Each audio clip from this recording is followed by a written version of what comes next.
అభిలాషులందరికీ నా హృదయపూర్వక నమస్కారములు. ఈరోజు ప్రత్యేకంగా వ్యాయామం మంచిదని రకరకాల వ్యాయామాల ఆటలు జిమ్ము ఏవో చేస్తున్నాం. కానీ యోగా, ప్రాణాయామం, సూర్య నమస్కారాలు, ఈ యోగా ప్రాణాయామం ఒకవైపు ఉంటే త్రాసుకి, మిగతా ఆటలు జిమ్ము వ్యాయామాలన్నీ మరొక వైపు ఉంటాయి. శారీరకంగా, మానసికంగా, అటు నరాలకి, అటు బ్రెయిన్కి, ఇటు హార్ట్కి, అటు లంగ్స్కి, శరీరముల అన్ని అవయవాలకి ఆసనాలు, ప్రాణాయామం ఈ రెండూ కలిగించినంత లాభాన్ని ఇతర వ్యాయామ ప్రక్రియలేవి కలిగించదని సైంటిఫిక్గా రుజువైంది. ఏదో ఒక శ్రమ చేస్తే ఆరోగ్యానికి మంచిదని చేస్తున్నాం. కానీ ఆ శ్రమ ఆసనాలు, ప్రాణాయామం ద్వారా జరిగితే ఇంకా ఎక్కువ శారీరక, మానసిక ఆరోగ్యాలు మీకు మెరుగవుతున్నాయి. దాన్ని సైంటిఫిక్గా తీసుకుంటే మీరు ఆటలాడిన, జిమ్ చేసిన, ఇతర వర్కౌట్స్ చేసిన, రన్నింగ్, జాగింగ్ లాంటివి చేసిన, ఇతర హార్డ్ వర్క్ పనులు చేసిన, ఇవన్నీ ఒక ఎత్తు. ఇలాంటి పనులకి, ఇలాంటి వ్యాయామాలకి ఏం జరుగుతుందంటే, మీరు ఇలాంటి ఏం చేస్తున్నా మీలో సింపథెటిక్ నర్వ్ యాక్టివేట్ అవుతుంది, మీలో అడ్రినలిన్ హార్మోన్ పెరుగుతుంది, మీలో కార్టిజాల్ హార్మోన్ కొంత పెరుగుతుంది. సింపథెటిక్ నర్వ్ యాక్టివేట్ అయిందంటే మీ హార్ట్ రేట్ పెరుగుతుంది, మీ లంగ్ రేట్ పెరుగుతుంది, మీ బీపీ కొంత పెరుగుతుంది. అట్లాగే మీకు ఆ ఊపని, ఎనర్జీని ఇవ్వటానికి కార్టిజాల్, అడ్రినలిన్ హార్మోన్స్ రిలీజ్ పెరుగుతుంది. వీటన్నిటిలో వచ్చేది అది. అంటే మీరు టెస్ట్ చేసుకుంటే ఇలాంటివన్నీ చేసేటప్పుడు మీ గుండె వేగం ఎక్కువ ఉంటుంది, మీ ఊపిరితిత్తుల వేగం ఎక్కువ ఉంటుంది. మానసికంగా చూసుకుంటే ఆలోచనలు ఎక్కువగా ఉంటాయి, మీకు ఆలోచనల వేగం ఎక్కువగా ఉంటుంది. ఇలా ఉంటుంది. అదే యోగా, ప్రాణాయామం ఇలాంటివి చేస్తే ఏం మార్పులు వస్తాయి తెలుసండి? వీటికి రివర్స్లో వస్తాయి మార్పులన్నీ. అవి ఏమిటంటే, యోగా, ప్రాణాయామం చేసేటప్పుడు పారాసింపథెటిక్ నర్వ్ యాక్టివేట్ అవుతుంది. మీరు పగటిపూట అంతా చూసుకుంటే సింపథెటిక్ నర్వ్ యాక్టివేట్ అవుతుంది, రాత్రిపూట పారాసింపథెటిక్ నర్వస్ సిస్టమ్ యాక్టివేట్ అవుతుంది. ఇవి కామ్ డౌన్ అవుతాయి. అందుకని నైట్ బాడీ రిలాక్సేషన్. మరి యోగా, ప్రాణాయామం చేసేటప్పుడు పారాసింపథెటిక్ నర్వస్ సిస్టమ్ బాగా యాక్టివేట్ అవుతుంది, సింపథెటిక్ నర్వ్ స్లో డౌన్ అయిపోతుంది.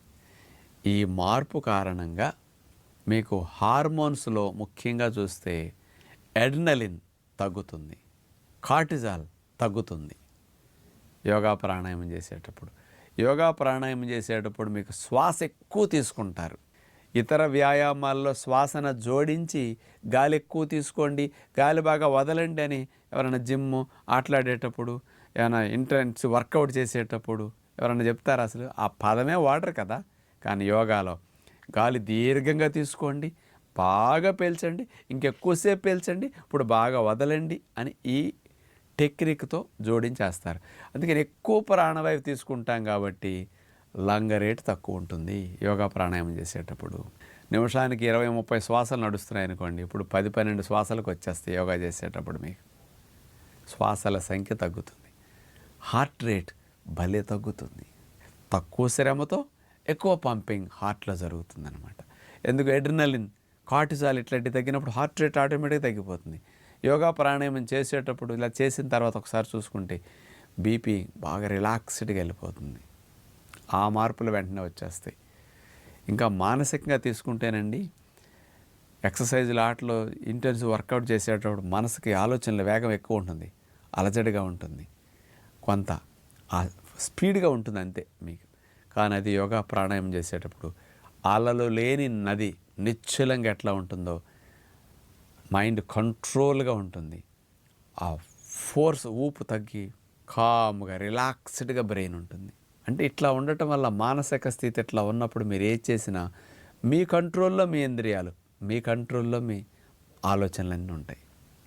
మానసికంగా ఆ పవర్స్ పెరుగుతాయి అన్నమాట. యోగా చేసేటప్పుడు ఇంకొక ఇంప్రూవ్మెంట్ గమనించారండి. ఇతర వ్యాయామాలు, ఇతర ఎక్సర్సైజులు, ఆటలు ఇట్లాంటివి చేసినప్పుడు రిలీజ్ అయ్యే హ్యాపీ హార్మోన్స్ కంటే డోపమిన్, గాబా ఇలాంటి హ్యాపీ హార్మోన్స్, సెరటోనిన్ ఇట్లాంటివి యోగా చేసినప్పుడు ఇతర వ్యాయామాలు చేసిన వారికంటే కాస్త ఎక్కువ మొత్తంలో రిలీజ్ అవ్వదు. ఎందుకంటే మానసిక స్థితి, శారీరక స్థితిని బట్టి ఈ హార్మోన్స్ ఉత్పత్తి ఆధారపడి ఉంటుంది. యోగా ప్రాణాయామం చేసినప్పుడు డోపమిన్ ఉత్పత్తి పెరుగుతున్నది. గాబా హార్మోన్ అంటే మిమ్మల్ని కామ్గా ఉంచే కామింగ్ హార్మోన్, గాబా హార్మోన్ అది మంచిగా బాగా రిలీజ్ అవుతున్నది. అందుకని ఈ చేంజెస్ అన్నీ యోగా ప్రాణాయామం చేసినప్పుడు బాగా ఎక్కువ వస్తున్నాయి అన్నమాట. కాబట్టి డిఫరెన్స్ అనేది ఎంత ఉంది అనేది ఇట్లాంటి వివరణగా మీకు తెలియచేస్తే యోగా ప్రాణాయామం కూడా మీ దినచర్యలో ఒక భాగం చేసుకుంటారని ఇవన్నీ చెప్పడం జరుగుతున్నది. అంటే ఏదో ఒక వ్యాయామం చేసినా మంచిదే, అసలు వ్యాయామం చేయకపోవటం అనేది చాలా నష్టం. ఆటలు, వ్యాయామాలు, జిమ్, ఎక్సర్సైజ్లు అన్నీ మంచిదే, కానీ వాటన్నిటికంటే ఇది మంచిదని సైంటిఫిక్గా యూనివర్సిటీలు ఉన్నాయి. మరి ప్రపంచంలో ఎక్కడన్నా ఇతర వాటికి యూనివర్సిటీలు ఉన్నాయా?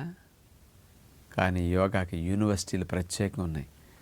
ఇలాంటి వాటికి డిప్లొమా కోర్సులు ఉన్నాయి, పీజీ కోర్సులు ఉన్నాయి, డిగ్రీ కోర్సులు ఉన్నాయి, పిహెచ్డీలు ఉన్నాయి యోగా ప్రాణాయామం మీద. అది మన ఋషులు ఇచ్చిన విజ్ఞానం.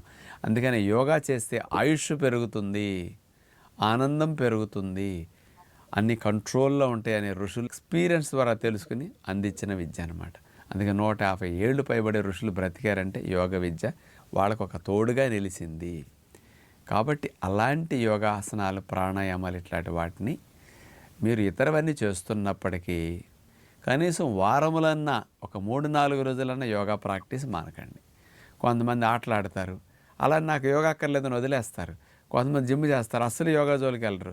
కొంతమంది ఏరోబిక్స్, కొంతమంది డ్యాన్సు, ఇంకొంతమంది వర్కౌట్స్. ఇలా ఎవరు ఏం చేస్తున్నా మీరు కంటిన్యూ చేయండి. కానీ వారంలో ఒక 3-4 రోజులను ఒక గంట సేపన్నా సమయం పెట్టుకుని ఆసనాలు, ప్రాణాయామం అభ్యాసం చేయండి. మీకు ఇంకా బెనిఫిట్స్ రెట్టింపు అవటం కోసం ఈ ఆసనాలు, ప్రాణాయామం మంచి సపోర్ట్ చేస్తాయి అన్నమాట. కాబట్టి మన ఋషులు అందించిన యోగ విజ్ఞానం అంత గొప్పది అని తెలుసుకుని దినచర్యలో భాగంగా చేసుకోండి. అందుకనే జీ తెలుగులో మనం ప్రతిరోజు ఒక 5 నిమిషాలు, 4 నిమిషాలు యోగాసనాలు, ప్రాణాయామ విశిష్టత గురించి అక్కడ చూపిస్తూ ఉంటాం. మీకు అవసరమైన వ్యాయామాలు చూపిస్తాం, కానీ ఆసనాలు, ప్రాణాయామాల్లో బెనిఫిట్స్ కూడా స్పెషల్గా పొందటం కోసం రెగ్యులర్గా ఏదో ఒకటి అట్లాంటి ఎక్కువగా పెడుతూ ఉంటాం. కాబట్టి ఇట్లా మనం జీవితంలో యోగా ప్రాణాయామాన్ని ఒక దినచర్యలో భాగంగా చేసుకుంటే మంచిదని విజ్ఞప్తి చేస్తూ నమస్కారం.